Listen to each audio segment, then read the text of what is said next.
Hey Vato, I heard you're upgrading your PC. What you got there, Holmes? Just an i7 4790K. Oh, Gadget!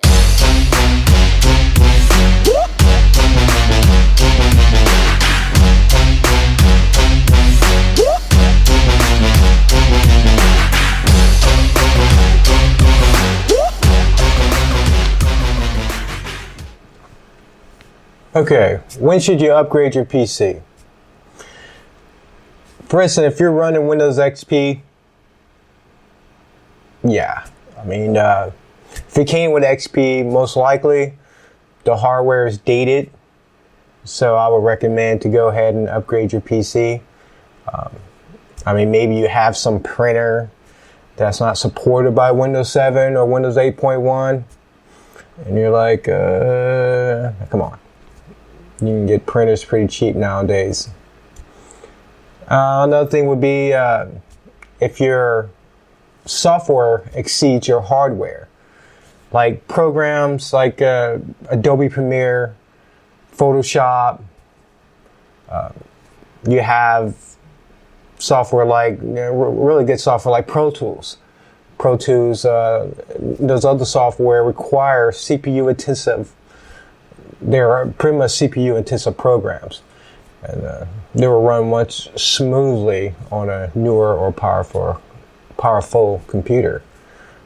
Another thing would be gaming. Would be a good reason to upgrade. Most of your high-end titles nowadays require a newer chipset graphics card. Games such as Watch Dogs, Middle-earth. They require a lot of VRAM to get at least 30 frames per second running at 1080p. Try playing these titles running a Pentium 4 with 8800 GTX and 2 gigs of RAM. It's not going to happen. Another good thing about upgrading is power efficiency. Newer chipsets reduces power consumptions, which translate into lower power bills. Yay. We love lower power bills. Then you have reliability. Can you get your work done on your PC? All right, for instance, does it take a while for you to load Microsoft Office? Come on. Word, you're trying to get into Word and it's taking like 2 or 3 minutes before Word to boot up. I had customers who had iTunes on their computer and I click on it and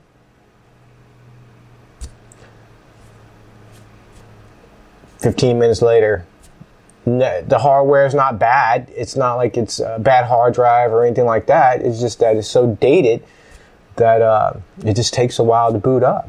Sometimes all it takes is maybe popping in the SSD or some more RAM.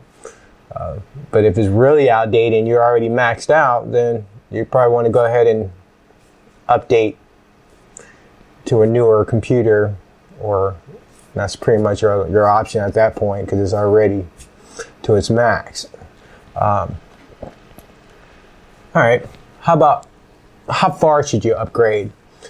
Okay, if you're not buying a new PC, say you have a 1366 socket Intel motherboard with a i7 920 processor, would it be better to upgrade, let's say, to a 980X Extreme Edition processor that you can find right now for about half the price, even less? They were released at about little over $1,000 a few years ago. And shoot, you can find them for about, I've seen them as low as $300. And we're going from a quad-core hyper-threaded to a 6-core hyper-threaded. That's 12 processors, right? That's 12 threads. That's a big step, and you're not going to a new motherboard, a new processor, if you're trying to get the latest, like an X99, so you're not jumping all the way, so you're saving money. That could be the cheaper route, so we're pretty much eliminating getting newer motherboard and spending all that extra money.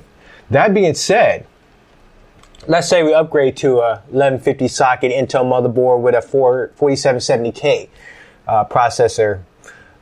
It's newer. I mean, it's not the latest. It's about a year old, but it's a great processor. It's a really great processor. It will perform better. It has all the latest technology, and it has integrated video. And of course, it will draw less power. And let's take a deeper look into this. The i7 980X Extreme Edition versus the i7 4770K. Now we're at the CPU Boss website, and we're taking a closer look at these two phenomenal processors. These are some great processors. They score our i7 980X at 8.1 out of 10. You get a 8.8 out of 10 on the 4770K. Our performance, the 4770K pretty much dominates, and mostly a performance on this processor. And overclocking, I would give the edge to the 980X. I know you can overclock the crap out of a 980X. Water cooling, oh yeah. But well, let's look at what the i7 980X has to offer. The level 3 cache. You get 12 megabytes of level 3 cache versus 8 megabytes of level 3 cache on the 4770K. You're pretty much, like I said, better overclock speed. You're pretty much, to me, is what you get out of the 980X is basically the cores. You're going from a quad core to a 6 core. The 4770K, you're pretty much getting overall a better processor because of the newer technology. I mean, you get higher clock speeds, all stock higher clock speeds. It's got better pass mark scores, 3D system mark scores. It supports more RAM. You get higher max operating temperature. So, I mean, meaning that you can get up to about 72.72 degrees Celsius on the i7 4770K before it starts throttling out. So, I mean, but like I said, when you're over water, unless you're doing some LN2 and you're really cranking it up, these really make a difference. But like I said, if you're running over some water and you're doing some rendering, it really makes a difference too. So the 980X to me will be the better rendering processor. And we did some comparison with the two. We did a little benching ourselves. And the 980X, when it came to rendering, it still blew that 4770K out of the water. It's because of the multi-threads. The software requires, it asks for a processor, and it asks for threads. So the more threads you have, the faster it's going to render. The 4770K, I mean, it did a good job, but you know, it just took a little longer to render. But it is certainly better than when I was rendering on the i7 920. But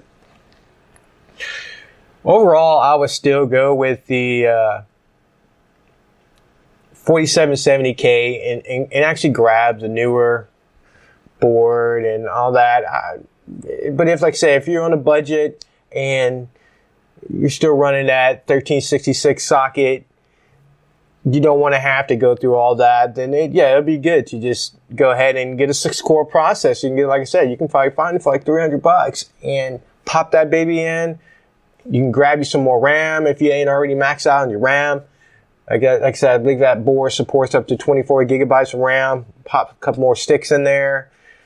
You can go from a mechanical hard drive to a solid state drive, and boom, you're in there. You're in for gaming. You can take if you do still have an 8800 GTX, in that particular motherboard chipset, I believe X58 chipset, I believe they're running the DDR3 RAM, but they're running 2.0 PCI Express.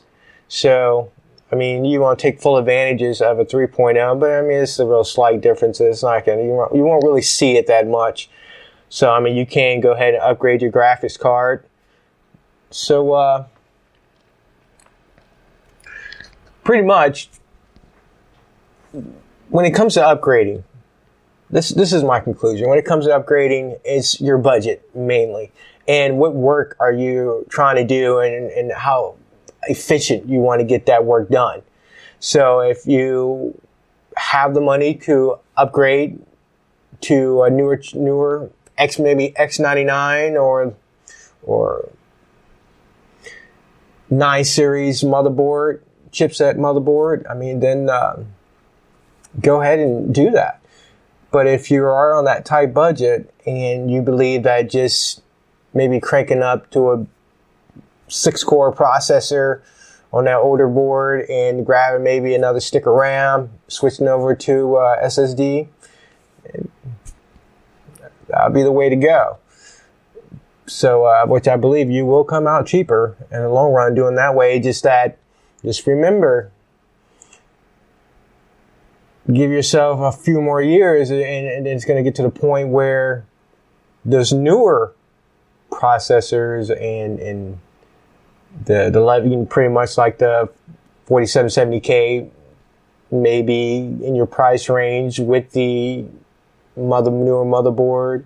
So, I mean, I don't always go grab I would like to have the newest and greatest, but I can't afford to go and just spend $3,000-$4,000 on the computer every year. So, I mean, what you do is just pretty much budget. Go in there and try to find maybe a 2-year-old processor and pop it in. But everybody likes those newer video cards because they know, like me, I try to run everything at the highest settings I can possibly and squeeze every little juice out of that card so I can I like the look. I love playing a game with the best quality possible. So if I can crank a 4K game playing, running a steady 60 frames or more, that's the best gameplay ever. So I hope this video was helpful for deciding if you want to do an upgrade or not. And see you next time. Thanks for watching.